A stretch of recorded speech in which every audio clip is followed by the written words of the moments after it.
বিএনপির vice chairman Barkatullah blue ও শামসুজ্জামান দুদুকে দলের পক্ষ থেকে লিখিতভাবে সতর্ক করা হয়েছে। সম্প্রতি তাদের কিছু বিতর্কিত বক্তব্যে বিএনপি বিব্রত বোধ করায় এ সিদ্ধান্ত নেয় দলটি।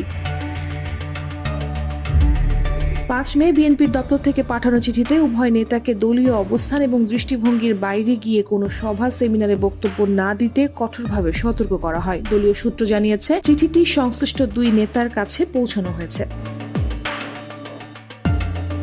২০ মে এনসিপি নেতা হাসনাত আব্দুল্লাহকে ইঙ্গিত করে শামসুজ্জামান দুদু এক অনুষ্ঠানে বলেন, বিএনপি নেতারা যদি একত্রে প্রস্রাব করে তাহলে সেই তোরে বঙ্গোপসাগরে গিয়ে পড়বে। এই মন্তব্য ঘিরে সামাজিক যোগাযোগ মাধ্যমে তীব্র সমালোচনা ও ট্রলের শিকার হন তিনি। এনসিপি নেতা সার্জিস আলম এই বক্তব্যের কড়া প্রতিক্রিয়া জানান।